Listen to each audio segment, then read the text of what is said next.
Hubungan antar tulang atau sendi.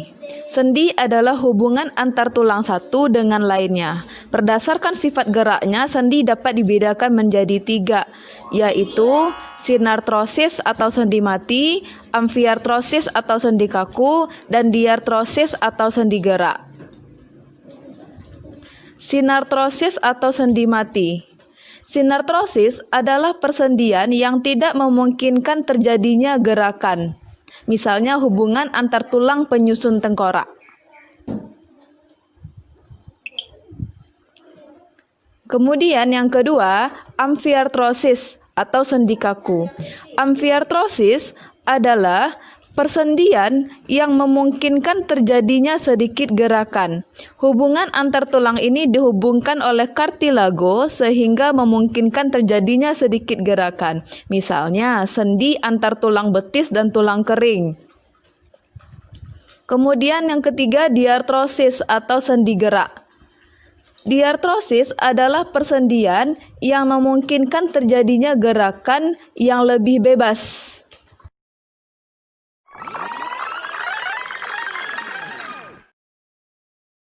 Sendi peluru memungkinkan terjadinya gerakan ke segala arah. Misalnya, sendi antara tulang gelang bahu dengan lengan atas. Kemudian antara tulang gelang panggul dengan paha. Kedua, sendi engsel. Persendian yang memungkinkan terjadinya gerakan ke satu arah. Misalnya, gerak sendi pada siku, pada lutut.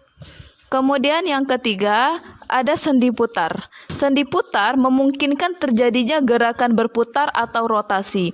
Misalnya, sendi antara tulang atlas dengan tulang tengkorak. Kemudian yang keempat, ada sendi pelana. Persendian yang memungkinkan terjadinya gerakan kedua arah seperti pelana kuda. Misalnya, gerak sendi pada tulang ibu jari tangan dengan tulang telapak tangan. Kemudian ada sendi geser. Sendi geser memungkinkan terjadinya gerakan bergeser. Misalnya, hubungan antara ruas-ruas tulang belakang, kemudian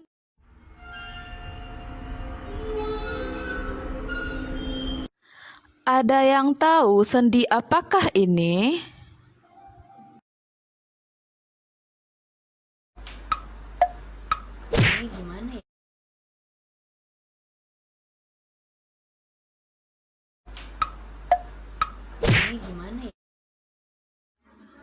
Ini penyakit-penyakit yang biasa menyerang persendian kita.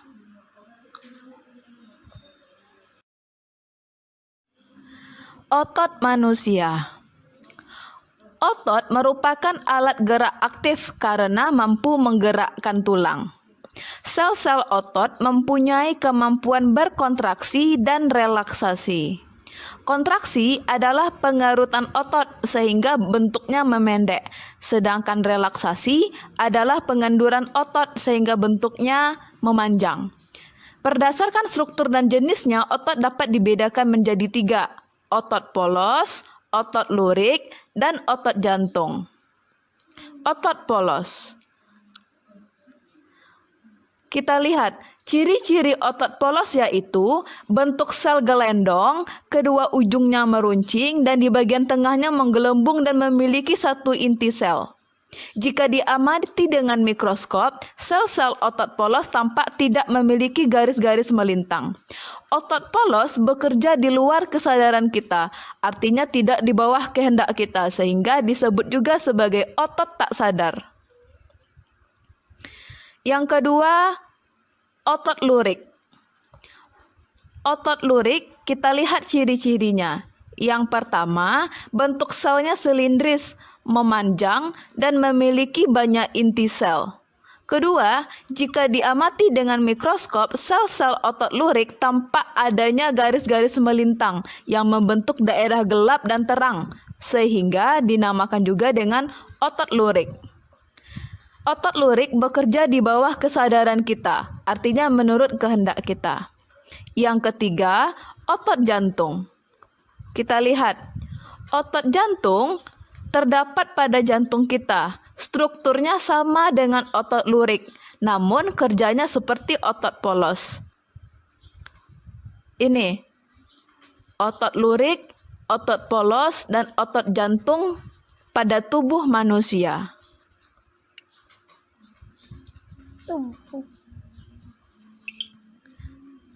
Jika kita lihat tabel perbedaan otot polos, otot lurik, dan otot jantung, nah faktor pembedanya di sini ada bentuk selnya, jumlah inti dan letaknya, dari pola atau warnanya, dari sifat kerjanya.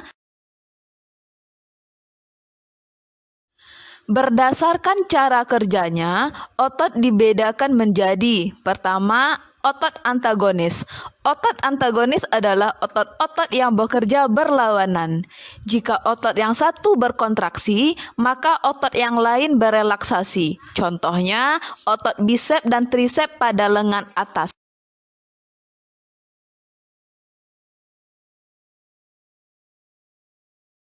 Otot sinergis.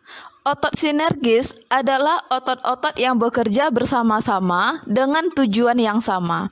Jadi, otot-otot ini berkontraksi dan berelaksasi bersama. Misalnya, otot-otot antar tulang rusuk yang bekerja sama ketika menarik napas. Gangguan dan kelainan pada otot. Pertama, tetanus. Tetanus yaitu otot yang tegang terus-menerus yang disebabkan oleh bakteri Clostridium tetani. Yang kedua, ada atrofi, yaitu mengecilnya ukuran otot karena otot tidak digunakan dalam jangka waktu lama.